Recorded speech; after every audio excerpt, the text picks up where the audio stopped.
The problems facing New Zealand's primary sector have been mounting at a rapid pace. So I think it's time for open hearts and open minds. Welcome to Serious Country for another week in paradise. I do appreciate my optimism. Can sometimes seem to some as a rub and a wound of hard times for those that are feeling it tough.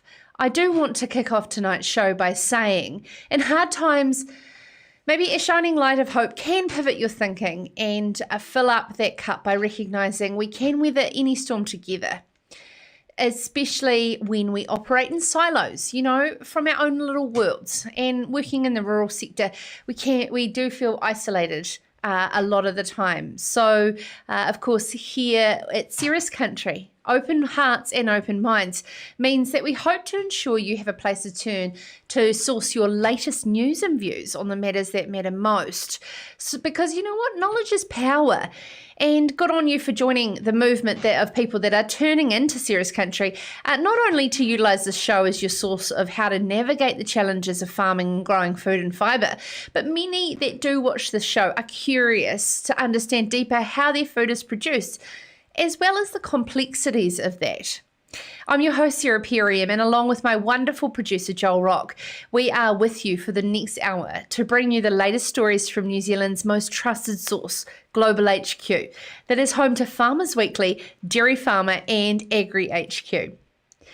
Now, in 1948, seems like a very long time ago, the Crown Pastoral Land Act provided leaseholders with more security of tenure, giving them the incentive to take a longer-term approach to managing Crown pastoral land. This included protecting the natural capital on which pastoral farming relies on, significantly through the management of soil erosion and quality. Currently, 171 Crown pastoral leases still exist, covering approximately 1.2 million hectares of the South Island. The majority are located in Canterbury and Otago and, of course, across Marlborough, Southland and Westland. The leases are highly located in the South Island high country, and they characterise expansive tussock grasslands, beech forests and snow-topped mountain ranges. It's home to some of our most beautiful and rare habitats and ecosystems that support our Indigenous wildlife and vegetation. Well, as described by some, far-reaching changes are being proposed for laws governing New Zealand's high country at the moment, putting farming of this particular landscape at risk. The Crown Pastoral Land Reform Bill is before Parliament at the moment, and many high country farms are saying that these new restrictions on farming are absurd and prevent them from what they're doing, which is looking after that biodiversity. I was raised on high country stations across this landscape, and I have a wide family of friends that continue to be custodians of high country properties. So the thought of attacking them about poor custodianship really upsets me greatly. Minister Eugenie Sage's rushed bill through Parliament at the moment will change the face of high country farming as we know it. Potentially worse than when Helen Clark's checkbook of buying up stations back in 2008 turned the detrimental effects of biodiversity that they were trying to protect these species, not achieved by locking up this country, that worked at one in harmony with grazing animals and very low intensity for a long period of time. That is my opinion. I would love to know yours in the comments below, and wherever you're watching the live stream across 15 different channels in alliance with the great team at Farmers Weekly. What is one or two of those high country stations that are deep within your heart from growing up, or where you love to go hunting or fishing, that you've got family or friends that are so deeply connected to looking after and protecting it? I'd love to share them without the show. You know, those places that you've seen where high country stations are preserving the environment. Let's celebrate that tonight throughout the show. I'd love you to share how rich and important the culture of high country farming is to New Zealand and who we are as people. Now, after 7:30, we're going to be joined live by the chair of the High Country Accord Trust, Philip Todhunter from Lake Huron Station, who is deeply passionate with his wife Anne and family about the hopes and fears for farming and the extremities which produce the finest food and fibre in unison with nature. On a lighter note, I had a wonderful weekend up north, and I tell you what, through the Manawatu and Rangatiki region, the one thing on the lips of all the locals wasn't the election, wasn't the farming challenges, it was the light relief and absolute appreciation for the wonderful Taihape Drama Club's production of Mamma Mia. So popular, they put on an extra 3 nights, 9 nights of locals creating some comedic relief. Now, following the postponement of it was meant to proceed prior to COVID, and the demand only built across central North Island to get right in behind this rural community pandemonium. And congratulations to the organisers, cast and crew. I'd love to know what rural events are coming up on your calendar that you know that are going to provide that great light relief to your rural community. Let's celebrate them. Let's give a little shout out tonight in the comments, or send me an email, sarah@perryandmedia.com, and we can continue to promote that throughout the week. Joel, I mean, you're a film school buff. I could only imagine in your childhood on-stage character fantasies that you got to play out. I don't know. I was never really much of an actor, but I did play Man Free in our P7 play of My Fair Lady. It was a starring role. I got a whole line. Did you get a standing ovation? No, but I did get to carry someone off the set, which was great fun. I got to pick someone up and run away with them. Yeah, it was a good part. Oh, lovely. I absolutely enjoyed my time in Stage Challenge, if anyone is watching that got to do that. And it's just so fantastic. We had Wearable Arts in Wanaka, the whole community getting together. And sometimes it's just what you need, to come together and have a good laugh. So what have we got coming up tonight in Cirrus Country? Freshwater use in New Zealand involves multiple aspects and is integral to life. After 7:20, Irrigation New Zealand CEO Elizabeth Soal will join us to discuss how this precious resource can be better managed through the development of a water strategy for Aotearoa. Over 1.2 million hectares, as we said, of New Zealand's high country is fearing new lease rules proposed by the Crown Pastoral Land Reform Bill, currently being rushed through Parliament. After 7:30, High Country Accord Trust Chair and owner of Lake Heron Station, Philip Todhunter, will explain the number of, in his mind, absurd limitations on day-to-day farming activities that this bill will introduce. To close the show, duckweed. Maybe the latest culinary treasure that researchers are combining waterways to position the New Zealand native plant as a futurable edible food opportunity. Business Development Manager for Food HQ, Amos Palfreman, will discuss the emerging protein opportunities we have for New Zealand's food and fibre futures. But first on Cirrus Country, after the break, AgriHQ continues to bring up their in light of their concerns about the gaping hole between store lamb prices and outlooks for schedule prices. Senior Sheep and Beef Analyst Suz Bremner is going to lean across the rails with us on what is baffling her and her team, as she says store lamb prices are defying all logic. I'd love to also have your questions to her as well, a very knowledgeable lady on this topic. Enter them in the comments below wherever you're watching across the web. Now, while we're going to get Suz on the line, here is the latest Global HQ on-farm story featuring no other than All Black George Whitelock on how they keep pushing themselves to be better on the Linton dairy farm. This is Cirrus Country. The world's a crazy place at the best of times, but even now with COVID, it's even more extreme. So we've just got to keep pushing ourselves to be better. Ultimately, we're producing the product that we're selling on the world market. We're green and we are clean and separate, and look how unique we are around our island at the moment. We've just got to keep utilising that and enhancing our brand here, because we're definitely special. We're George and Kayla Whitelock, dairy farming here in Linton.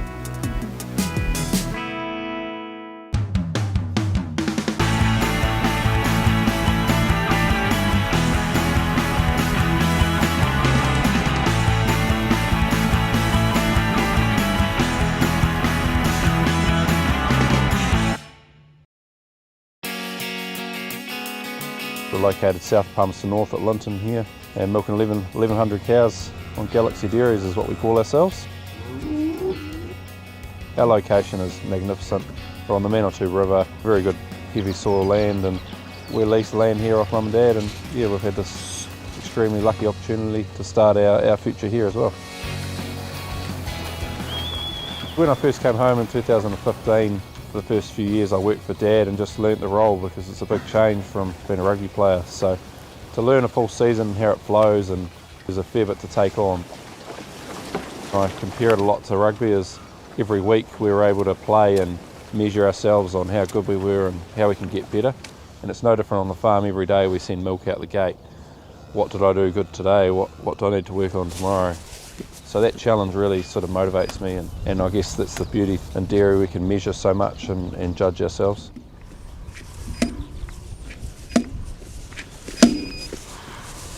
$3,400 covered. We own a F45 in town, which is a functional gym.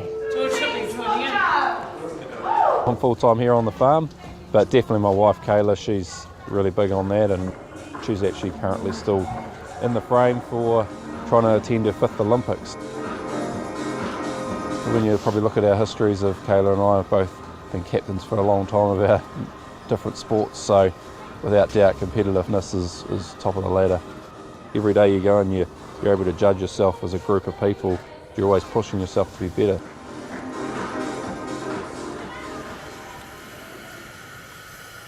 So I have 5 Filipino staff here. We have a couple of guys that are starting their 7th season in New Zealand, so we've got a lot of experience here, and really proud of what they do here on the farm and work as a group. And I'm really trying to develop my team. I want them all to have high aspirations and in terms of their skill levels and what they can offer Galaxy and their future aspirations if I can't give it to them here.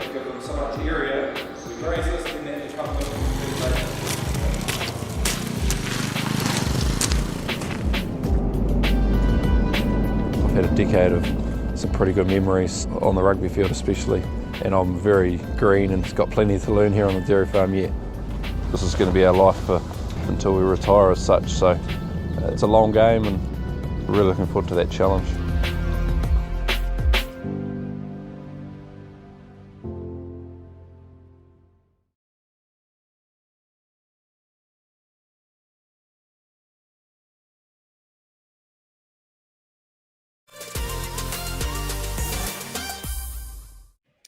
In her column in this week's Farmers Weekly, AgriHQ senior sheep and beef analyst Suz Bremner has leant across the rails to share her concern for the gaping hole between store land prices and outlooks for schedules, saying it is defying their logic.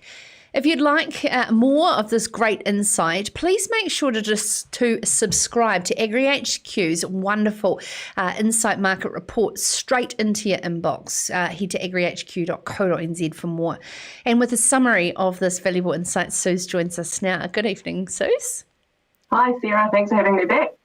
Oh, as always. And it's interesting, especially when your team at AgriHQ have the entire part from global markets right through to what's happening behind the farm gate under a microscope at all times for the benefit of our farmers. So firstly, I'd love to know, so can you just set the scene for our audience about, firstly, what you're seeing overseas in terms of your predictions for schedule prices to work forward to that comment about defying logic, and in particular, what does spring and this Christmas chill market look like as from today? Sure. So coronavirus has really shaken up our international markets. We've seen demand for mainly our high-end products fall away, obviously because people aren't heading out to socialise, to restaurants and so on. But also our frozen lamb products have also taken a bit of a hit.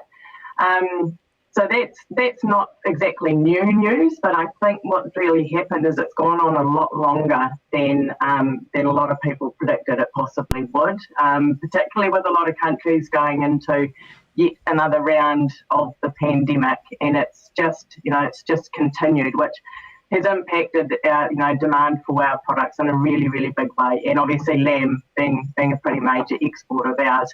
So looking forward to the next coming months, obviously we've got the new season lambs coming on. We're seeing the end of the old season lambs at the moment. We're potentially looking at a bit of a gap between old season and new season, just the way things have panned out, which we'll chat a bit about a bit later on. But we're expecting prices will peak in October under $8 a kilo. That is going to depend on what the exchange rates do. We might see the North Island hit $8, but our outlook suggests that that's not necessarily likely. South Island, if it's going to peak, it might be around $7.30 a kilo carcass weight. So those prices are about $1 a kilo behind what we saw last year.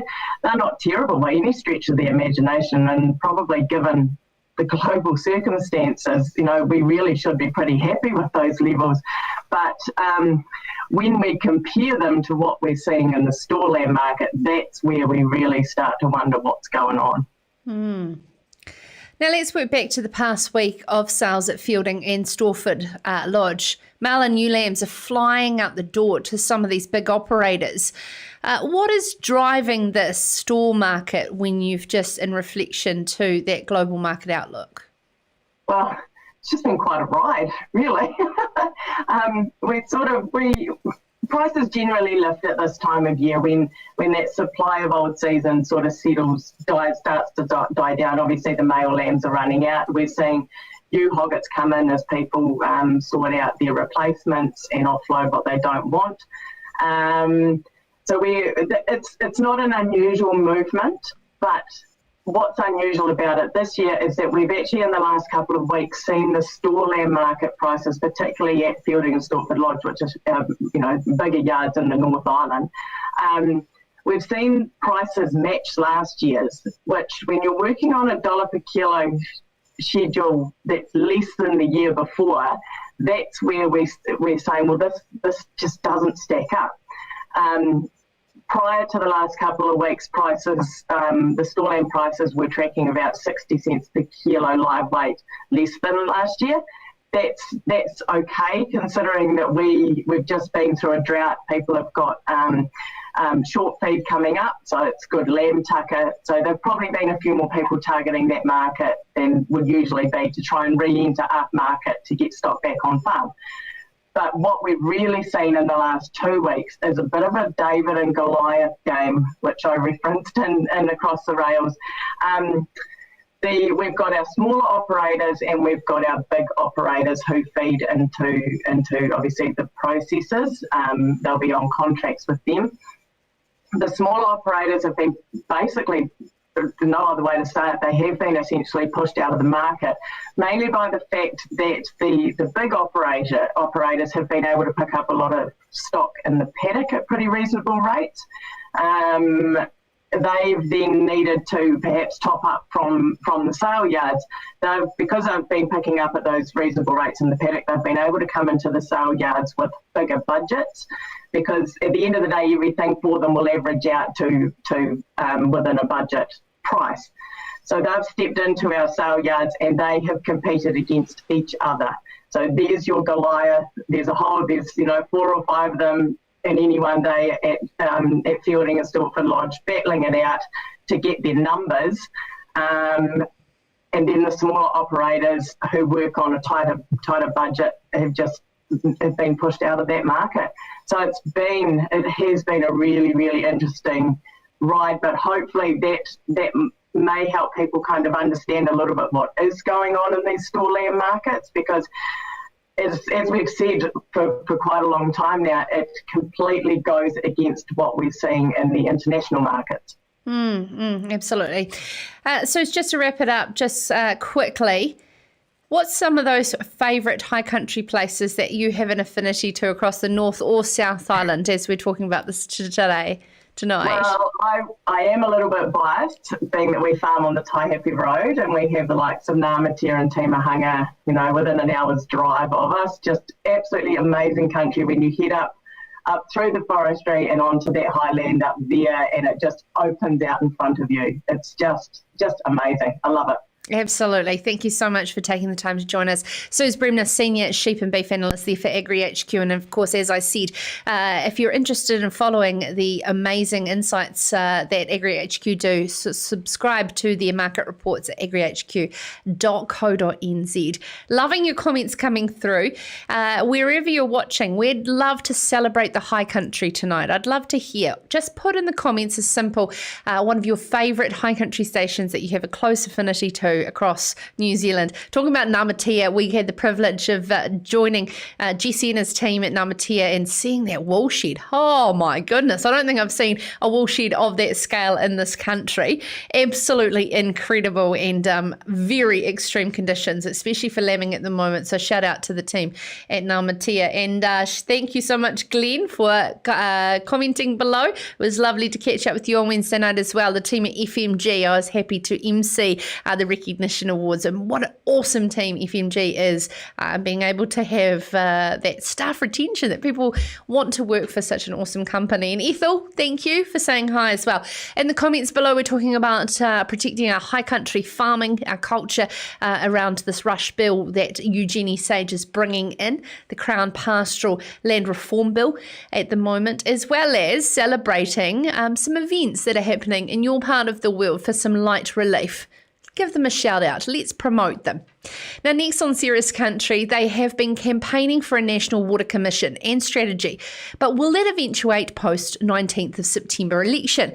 Liz Soal is going to join us after the break to discuss how we can keep making sure all voices are heard in the water conversation this election. This is Serious Country.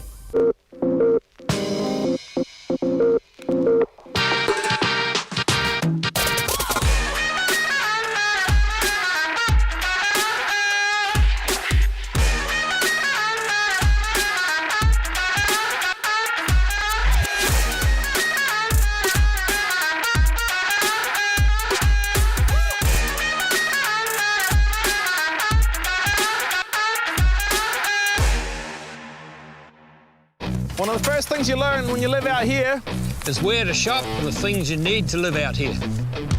like electric fencing, or horse feed, or bee suits. Children. Chook food. Do you want a couple of these? Or something stylish to wear. Not everyone's got stuff like this. But at Farmlands we do, and then some. So if you need anything to help you farm, Grow, Milk, dredge, Rhea, come on in. because we're out here too. Every morning, Kiwi farmers wake up to produce high quality food. Yet, every night, some Kiwi families are going to sleep hungry. Meet the Need is a charity founded by farmers, and it's here to change all that. We're about New Zealand farmers feeding New Zealand families by donating a small part of what we grow when we can. You can help us make sure no one in New Zealand goes to sleep hungry again. Visit meettheneed.org and follow us on social.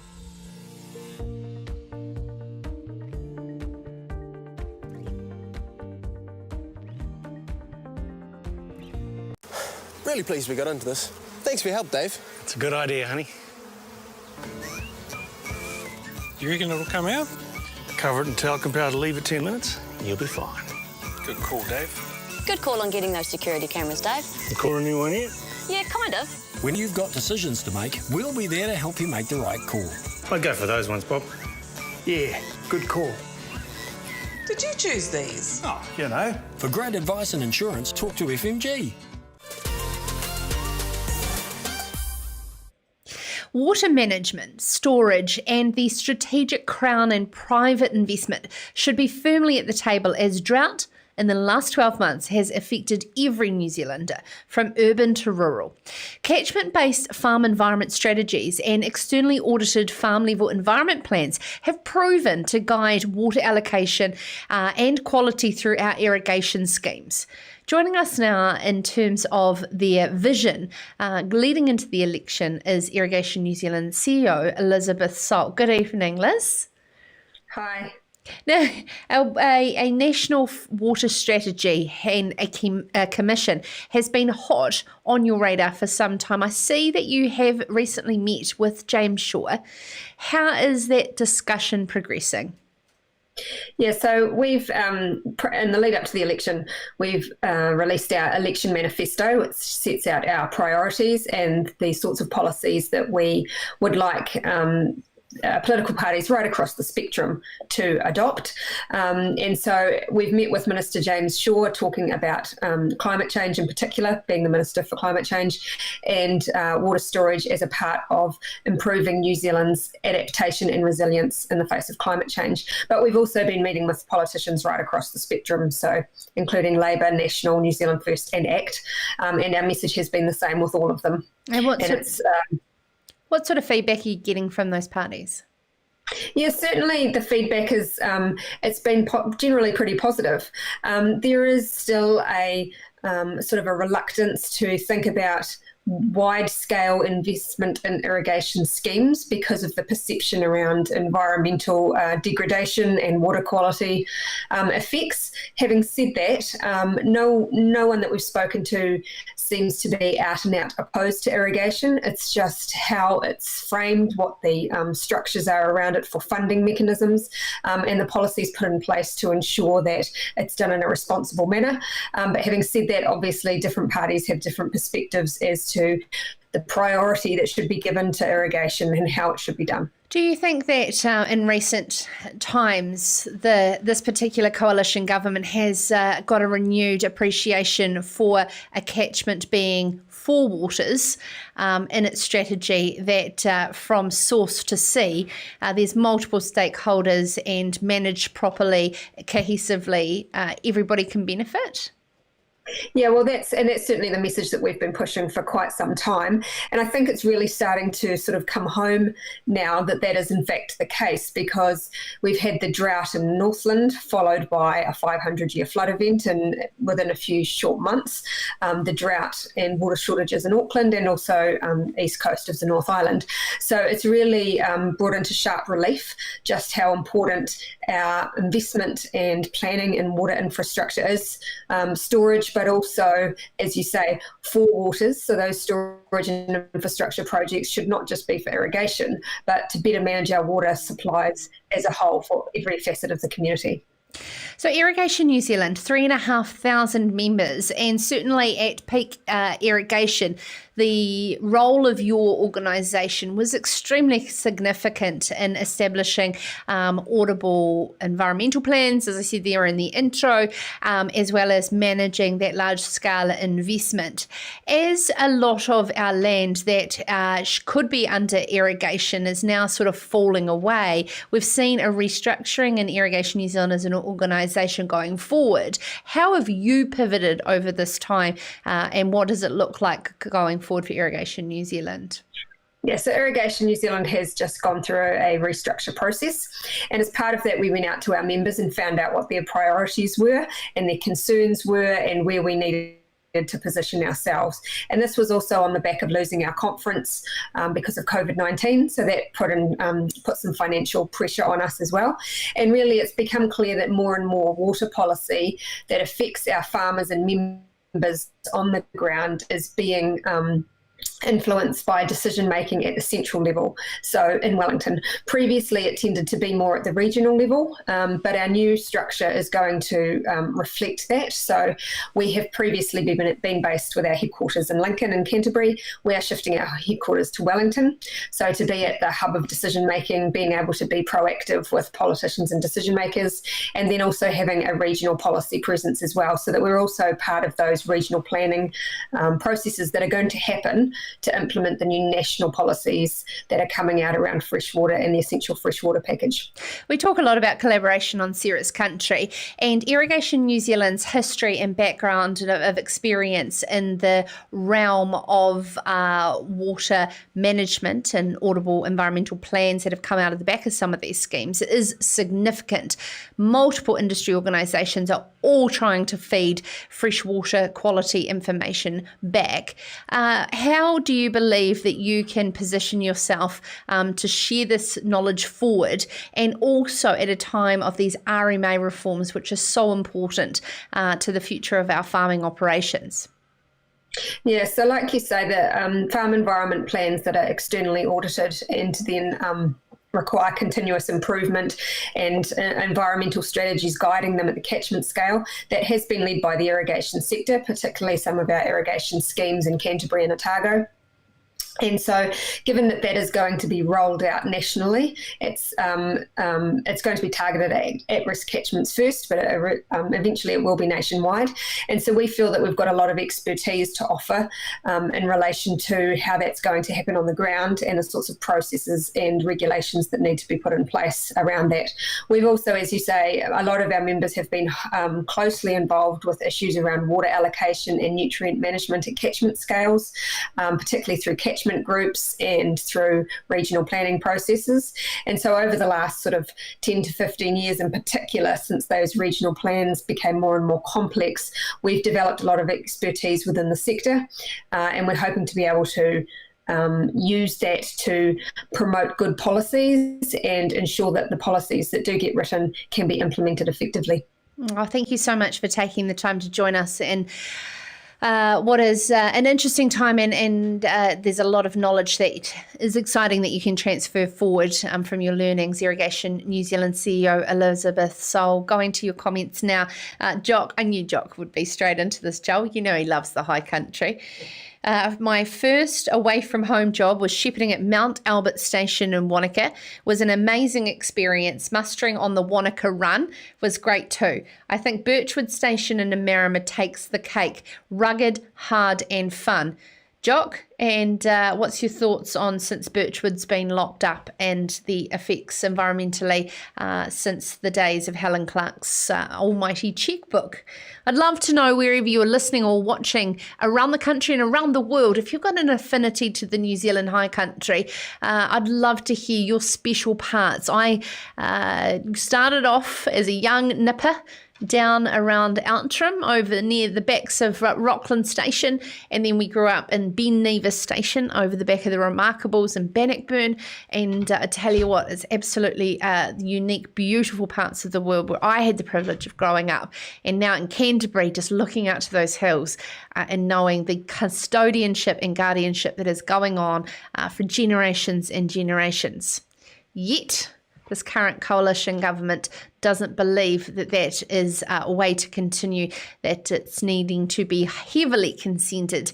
And there is a fear that the high country as we know it is going to change. So after the break, we're going to be joined by High Country Accord Trust Chair Philip Todhunter from Lake Huron Station.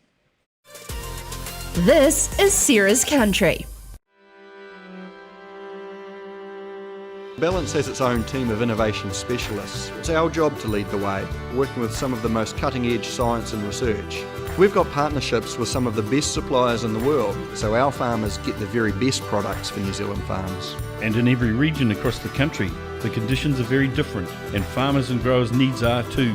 That's why we're always looking for solutions that are just right, like here at our Huntly Service Centre. And here in Canterbury, we've got a self-service silo, so I can pick up fat when it suits me. And here in Morrinsville, we've got a world-class mill.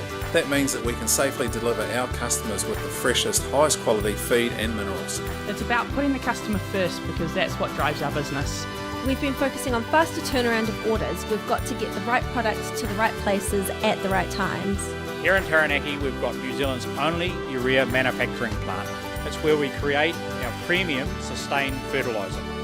We're supplying nationwide and working locally. By getting to know you and what you want to achieve, we can help you get there. And with the new My Balance platform, Balance has put my farm at my fingertips. In fact, we offer support in all sorts of ways, sharing the best nutrition practice with farming families across the country. Whether we're talking about animal health, farm productivity, or looking after our natural environment, sustainability underpins everything we do. We use our local expertise and the latest tools to help farmers and growers navigate the changing regulations, so you can leave your farm in great shape for the future. And we can be really accurate, avoiding areas like wetlands and waterways with our award-winning Spread Smart tech. It makes the job far safer, more efficient, and gives you the best results. When you've got access to that kind of know-how, you've got the support you need to make sure you're farming sustainably. It's that kind of thinking that'll keep us going for generations to come. Together creating the best soil and feed on earth.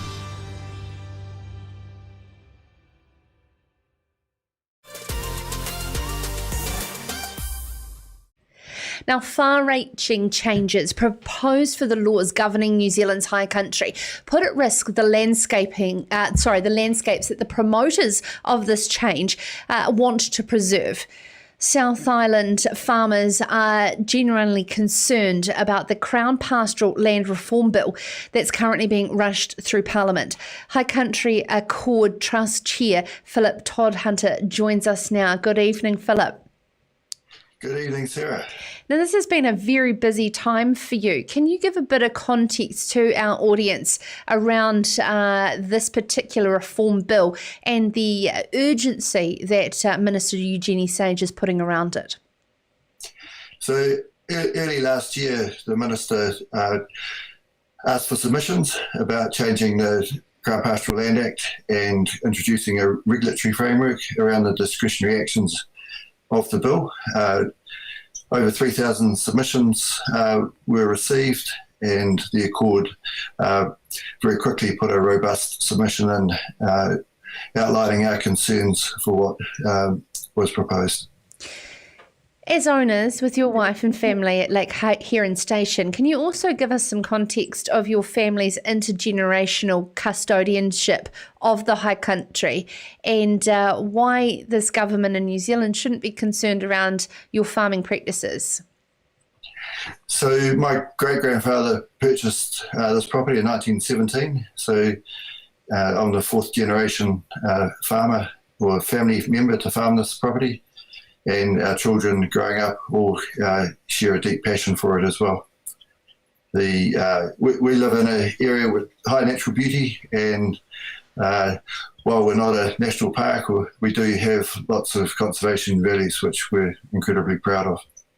So let's talk about the high level of consents and what would be required under this reform bill going forward and how that would change your day-to-day farming activities.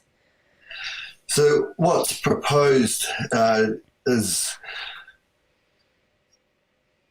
changing from, we currently have a contractual relationship with the Crown.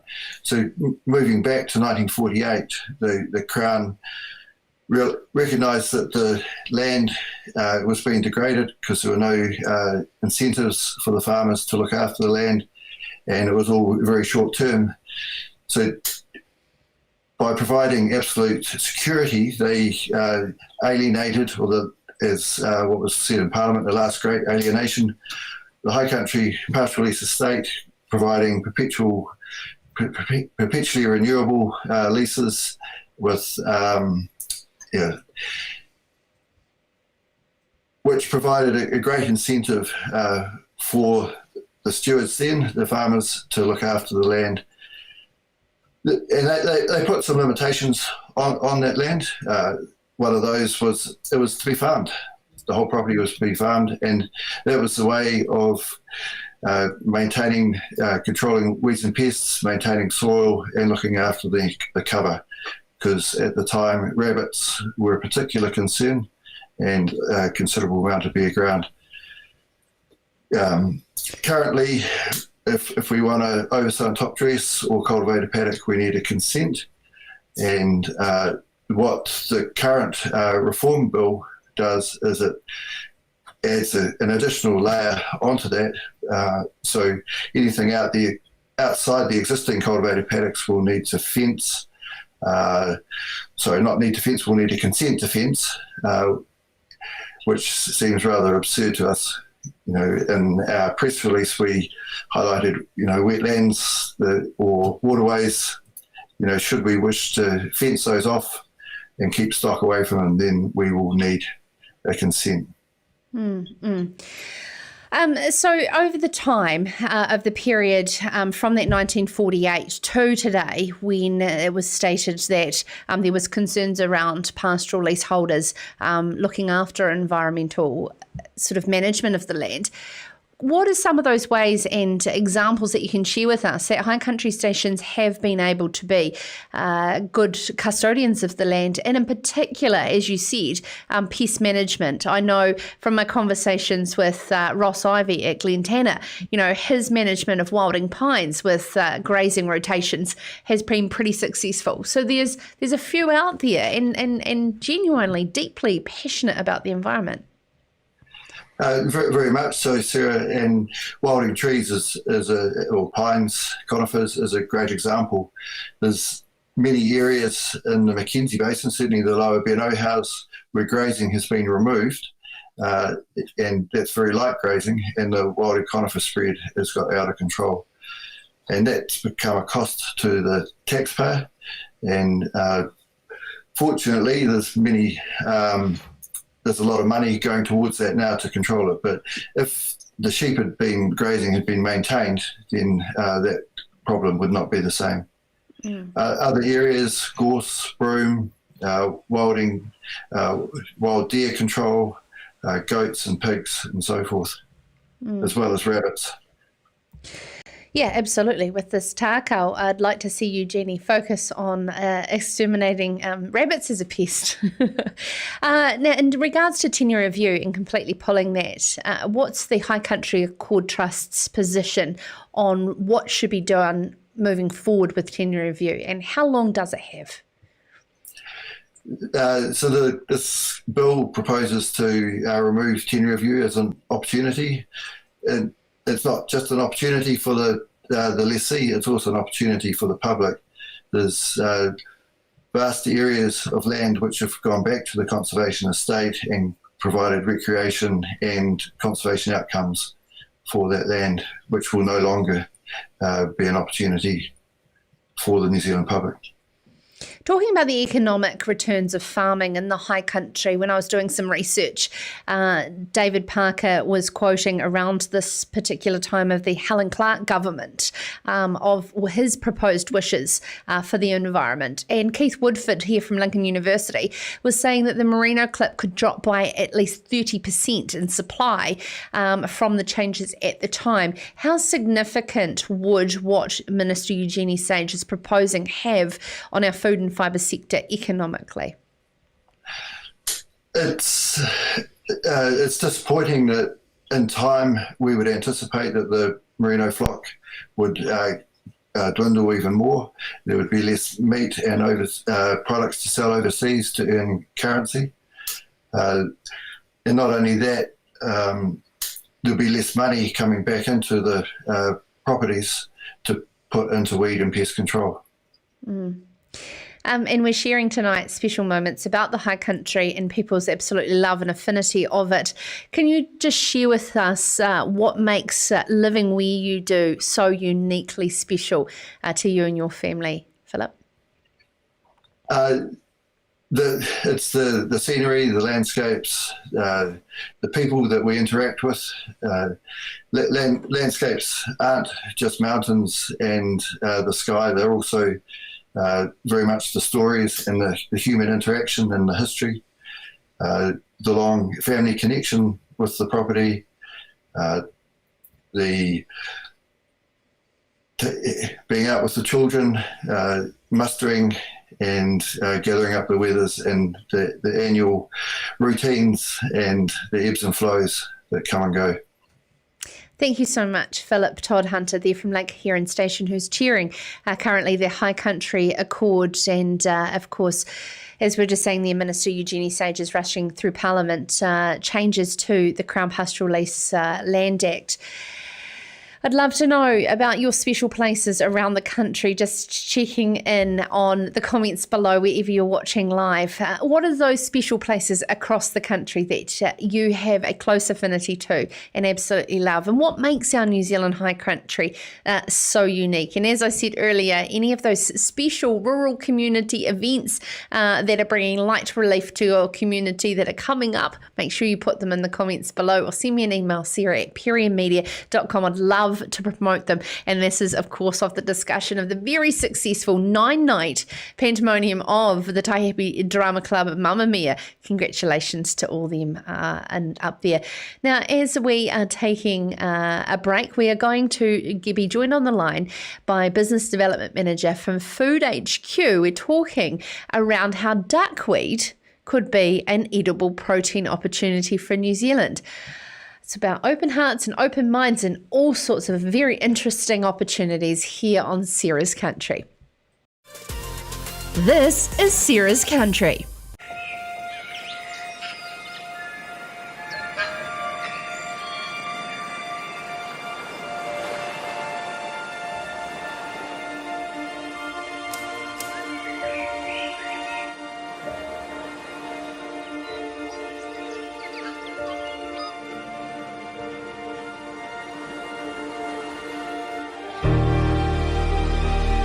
Aotearoa, New Zealand has always been a land that has provided for its people, a land of abundance and opportunity. Our dedicated team at AgriHQ know that embracing kaitiakitanga will see this continue for future generations. The work we do is transforming the way we farm and revolutionising the way New Zealanders care for our animals and for our land. We work hard to create the world's most desirable food and bio-based products through smart, sustainable farming, led by some of the world's most phenomenal research and informed by the consumers who benefit from this passion. Through a focus on environmental sustainability and climate change initiatives, this passion will allow our work to continue for generations to come. Our proficiencies in research run wide, from seeds to pest control, high-value food production to practical farming systems and quality assurance. From the smallest rural land use project to international research programs, our science and technology innovations drive the prosperity of our precious agricultural sector. It's through this research that New Zealand retains its position as a scientifically advanced global agricultural leader. Our commitment to the growth of our wider New Zealand economy, its people, and the kaitiakitanga of Aotearoa is at the very heart of every scientific innovation and creation we deliver. AgriHQ, firmly grounded in this land, these waters, looking to what's in the stars and the future. Ata matai, matai whetu.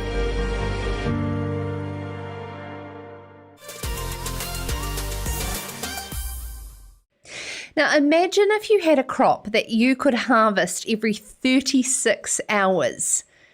But there's a problem. You need to work out how to extract the protein from that. This is duckweed. Now, the researchers at the moment combing our waterways to be able to identify an opportunity around a New Zealand native weed that is growing in our waterways that could be the next edible protein opportunity. The great people at Food HQ are constantly working on multiple different, the new future of our food and fibre. And joining us now is Business Development Manager Amos Palfreman. Good evening. Hi, Sarah. Great to be on the show. Thank you so much for joining us again. Now, this is very fascinating and interesting. What led to a fascination with how duckweed could be a new opportunity? Yeah, so it's an interesting one. It's not what you would probably think and come top of mind when you're thinking of future food. But actually, we have Food HQ in the past has been down in Netherlands, and they worked with a couple companies there who are doing it at scale in Wageningen. And it's really interesting to see the low impact and high protein return. So you're looking at a water reticulation rate of close to 95%, and then a biomass in the plant that sort of doubles every 24 to 36 hours, and then a really high quality protein with all the essential amino acids. And the dry matter, once the plant has been taken off water and dried, it's about 40 to 60% protein content. So it all sort of ticks the boxes, and I thought it's too good not to explore. And serendipitously, PKW over in Taranaki a wonderful Māori farming corporation. They've diversified their business a lot, and alongside their dairy farming, they're always looking for new and innovative ways where they can create great food products and create value for their shareholders. And so we were connected, and the project has begun, and it's in the early stages, but it's really exciting to be doing a first in New Zealand, and also the possibility of a world first if we can establish the provenance of the native plant that we have here in New Zealand. You say world first, but I'd love to understand, was there somewhere around the world that the concept actually transpired, this idea around it being an edible protein, that we're modelling it off? Yeah, it's been used for stock feed in various countries on and off for years. And it's only been recently, as there's been so much more pressure on existing food systems and agricultural systems, especially with water intakes and environmental footprint, that people have really begun exploring that plant to be used as human food. And right now in the world, there's just a couple other players that are moving in that space, and they've largely been financed by early stage capital players like venture finance. And they tend to be built on research that are coming out of really powerful universities. So there's some commercial trials in the Netherlands underway, and also in the United States. And there's a company in Israel that's also working on a variation of it. And so then it's cool to have New Zealand up there as well, breaking some new ground. I'd love to know, in your role as Business Development Manager for Food HQ, last week we had Karen Koss from Apiculture New Zealand with the exciting news that iwi have jumped on board to confirm that manuka is a Māori term and we should have control over the very lucrative manuka honey. When it's a native plant like this in New Zealand and you're working with an iwi, how do we jump on that IP opportunity early and position ourselves with that premium and make sure it's available just here in New Zealand?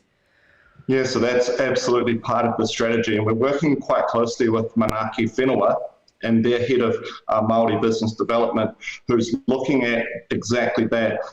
Is there a way to protect that provenance story, or to create a brand or a name around it that can be utilised as being unique to New Zealand and will have a copyright against it, so that it won't be a worldwide term? So that's exactly along our thinking. Oh, fantastic. I'm so glad to hear that we have learnt from the past. Now, what are you learning from Māori agribusiness and the future opportunities that we can all benefit here in New Zealand when you take an iwi business that is in dairy, that's seeking other off-farm opportunities, literally, in the waterways, to create multi-land use and then therefore transfer that information to farmers and growers across the country? Yeah, I think it's really quite inspirational that a Māori corporate is leading this. It's tend to be that they have been driven by a really traditional industry, but it's another great example of how they're breaking through with innovation. And I think it's wonderful that they take an intergenerational approach to their strategic planning. So you've got a really powerful value proposition about wanting to build wealth over a period of time, rather than looking for just what will add an extra dollar in our pocket tomorrow. So I think that's a really amazing thing, and there's a lot of New Zealand businesses can learn from that. And you have done a lot of deep research around the world, Amos, I know, and the future trends of our consumer heavily in the health and well-being space and the nutritional value of our products. How big is it when we start to focus on superfoods? I think it's a really important strategy for New Zealand. I mean, the oldest mantra that I sort of grew up with was moving from volume to value, and it's been a little bit, I guess, confused over the period, because you can drive a significant amount of value from volume of some products. But I think that that's really where New Zealand has always wanted to go, is looking for those niches in markets like providing health and wellness food ingredients or food products to consumers that we can really slap a premium on and get a good return for our raw product. Now, talking about edible protein no longer is defined around our traditional protein sources of dairy and red meat. What type of opportunities is Food HQ starting to explore, and what's on the horizon in dealing with the likes of government to support your initiatives? Yeah, so it's interesting that you bring that up. We're actually running a network or a community of innovators focused on what we're calling emerging proteins. So exactly what you've just mentioned. And that will be launched on the 10th of August. And in terms of government engagement, we're very happy to have Damien O'Connor, Minister for Agriculture in New Zealand, to be one of the guest speakers on that launch. You can find the info about that at our website, foodhq.com. And basically the thought process behind this is that we want to make sure that we're doing this smart and not duplicating stuff all around the country. So if there's a farmer that's experimenting with a quinoa protein, like some of them are in New Zealand, we want to make sure that those learnings can be shared and that there's a way for them to network and communicate. And we also want to make sure that that's across the value chain as well. So not just between farmers and growers, but trying to understand, can we connect them to food ingredient manufacturers or food manufacturers so that they have a really clear line of sight to what the new emerging sources of protein are and how they can work with them to derive value. You've really nailed it there, because around that partnership element that Food HQ really work on is the real handbrake that I'm hearing here in Canterbury, particularly around new protein sources, is the secondary industry, the manufacturing industry. That's where the funding, capital and sort of incentive seems to be lacking. We have this incredible versatile farmers and growers in the primary sector, and we're teaching at a tertiary level some incredibly bright minds, but if we can't actually add the value, we're struggling. What is your thoughts on that? I think that's where the connecting across the value chain is so important, because then what you're actually able to do is you're able to show a farmer and grower who an end user for what you're growing is, and then someone that wants to use New Zealand ingredients, rather than bringing over pea protein from Ukraine or other places around the world, we can actually use emerging protein sources in New Zealand to put into food products. And when you start to connect the dots there, that allows for a pretty strong investment case to be made for building manufacturing infrastructure in the middle. But unless those dots are connected, you're going to have a farmer and grower who's just growing a new protein source and doesn't really know what it will end up or where it will go, and it's hard to justify investing much. In the same way, it's hard for a food manufacturer to know exactly what the ingredients are available here in New Zealand, because it's such a new and emerging space.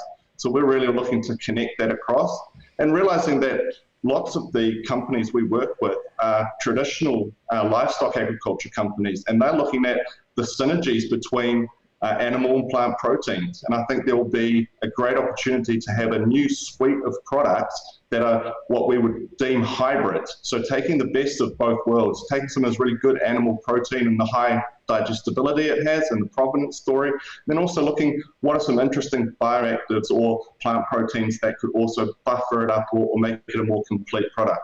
Absolutely. I was just thinking in my head around like a speed dating expo opportunity, like a New Zealand Agri-Food Week meets Boma Grow of all of these New Zealand manufacturers meeting all these keen growers and they're coming together.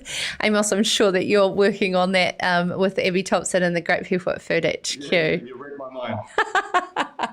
No, and we've got great minds. I'm so fortunate to be a part of this country. Thank you so much for taking the time to join us. Business Development Manager for Food HQ, Amos Palfreman, joining us there to close Sarah's Country, and that's all we do have time for tonight. If you're new to the show, welcome, and thank you for taking the time to join us, whether it's on demand, on podcast, or live across 15 different channels in alliance with the great people at Farmers Weekly. Feel free to send me an email, sarah@periummedia.com, or just slip into an inbox across the social channels. I do check them all, and I love your feedback and suggestions for guests and themes throughout the show. And of course, if you are enjoying this, please either share with your friends and family or subscribe wherever you choose to listen. We will be back tomorrow night from 7 o'clock. So until next time, please take the time to ensure that you are connecting with one another across your rural communities and finding that light relief that we all need over this busy calving and lambing period. And tonight I want to say to you, good night, go well, and we'll see you all again tomorrow. This is Sarah's Country.